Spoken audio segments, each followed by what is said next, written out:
On May 23, 2024, the House of Representatives passed H.R. 5403, the CBDC Anti-Surveillance State Act, in a vote of 216 to 192. This bill should have been passed 430 to 0. So what is it?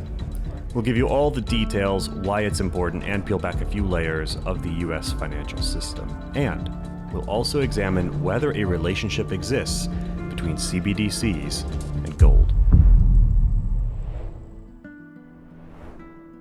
If you're watching this video, you probably already know what a CBDC is, but just in case, a CBDC stands for Central Bank Digital Currency. It's a completely digitized form of money, essentially a central bank cryptocurrency, and it has been instituted in many other countries. There are as many as 134 nations that have developed or are developing a CBDC. Proponents of CBDCs claim they are safer and cheaper to transact in than traditional currency, but critics have noted they can be used in alarmingly dystopian manners. The most famous is probably China's CBDC, the digital yuan, which has been tied to China's social credit system. And the social credit system in China has been highlighted by human rights advocates who say it's being used by Chinese officials in manners one would associate with a Black Mirror episode. But as with most politically charged issues, the truth is not quite as dramatic when examined carefully. So what is H.R. 5403? Well, H.R. 5403 does not say that CBDCs should be banned. What it does say is that the Federal Reserve cannot create one without legal authorization from Congress. And this is intended to provide some much-needed oversight and ensure that any CBDC creation is done in alignment with American values. So why would anyone vote against this bill? Well, of course there's party dynamics at play. As is common these days, one party voted for it while the other party voted against it. There were abstentions and conversions in one party that allowed this to pass, indicating there were those who felt strongly enough to go across the aisle to vote in favor of it. With a hot political climate in an election year, this is notable. If this weren't important, that would not have happened. It's hard to say whether there was true opposition to this or if there was merely political posturing going on, but the dissenting party did release a statement expressing concerns it might hobble the U.S.'s ability to compete with foreign countries who have already developed their own CBDCs. You might be wondering why a special bill would have to be put forward to say that Congress should be consulted when issuing a new currency for the United States of America. The Federal Reserve is technically not a government institution and has largely been allowed to operate without representation or government oversight. The Fed's never been audited. It's not part of the judicial, legislative, or executive branch of government. And this is a double-edged sword. It frees the entity in charge of our monetary policy from short-term political pressures, but it also introduces some new concerns, like whether or not the creation of a CBDC would be done in the best interests of average Americans or in the interests of banks. The Federal Reserve is a very interesting organization. It was created by an act of Congress in 1914 called the Federal Reserve Act. It's run by the Board of Governors, who are appointed by the President of the United States and confirmed by the Senate. However, there are 12 regional Federal Reserve banks, and each of those has a board of 9 directors. The Federal Reserve System itself is kind of sort of owned by banks, and I'll explain more on that in a minute. Now, the member banks own a special kind of stock in the Federal Reserve which pays out dividends to the banks and gives them certain voting rights. The banks get to vote for 6 of the 9 regional bank board members, and the Federal Reserve Board of Governors selects the remaining 3.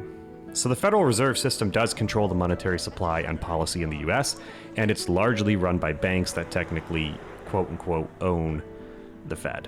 But note, the concept of ownership here is different from how you would think of corporate ownership. Member banks are commercial banks that are required to buy into the Federal Reserve System, and they cannot buy, sell, or pledge the stock they receive in return. The structure of the Federal Reserve System is designed to balance private sector input with public oversight and accountability.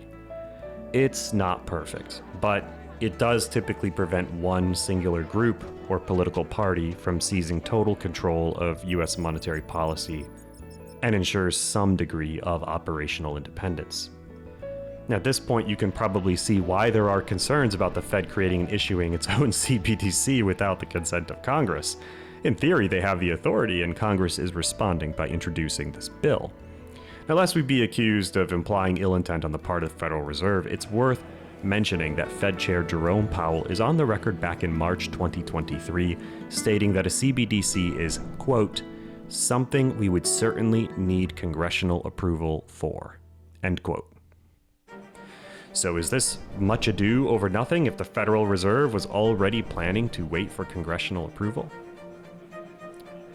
There is understandable fear around CBDCs. If implemented, a CBDC could have unprecedented levers of control baked directly into the currency. When truckers protested in Canada shutting down roads over COVID lockdown fears and controls, the Canadian government froze the accounts of the protesters and those aiding them. But to do so, they had to jump through a series of legal loopholes to earn the cooperation of the banks and implement the specific mechanism to freeze their accounts. With a CBDC system in place, it's theoretically easier to not only freeze accounts, but you could control what people purchase and how much. Think certain types of healthcare, firearms, or forced rationing. You could also set money to expire, a feature that was already in testing and development. It's wise to formalize oversight early on. Technological innovation of this sort does have benefits as well, and we'd be in the wrong not to bring those to light. A CBDC could result in lower transaction costs. It could reduce criminal activity, allow for instantaneous tax returns as stimulus disbursement, expand consumer access to the financial system, and support faster payments. It's easy to see why believers might ignore the potential pitfalls in favor of the opportunity that innovation creates. Nonetheless, this bill is a good first step in curbing the enthusiasm of those who leap without looking.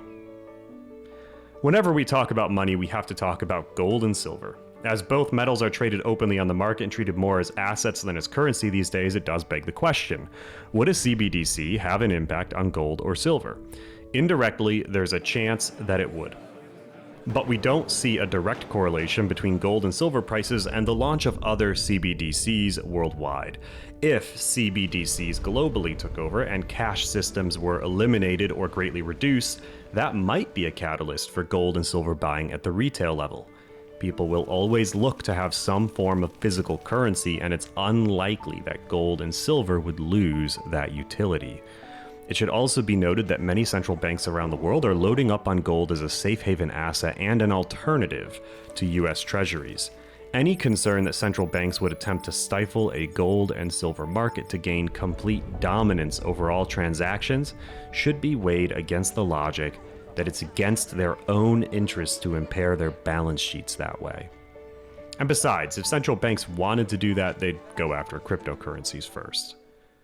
There have also been rumors that some future CBDCs could be gold-backed in order to gain trust and spur adoption. So all the rumors that CBDCs will end all forms of money, well, we think that will stop short of including gold if there ever was an attempt to do something similar to that. So the general read on the CBDC situation in regards to gold and silver is that it won't hurt and it might help. Current investors of precious metals should continue to enjoy the benefits and security that a diverse portfolio with gold and silver included tends to bring. And for any investor worried the world is becoming too digitized, well, gold and silver are investments you can hold, with a long history of preserving wealth through currency collapses. That's all we have for you today. Please remember to like, subscribe, and share with a friend. Thanks for watching, and we'll see you next time.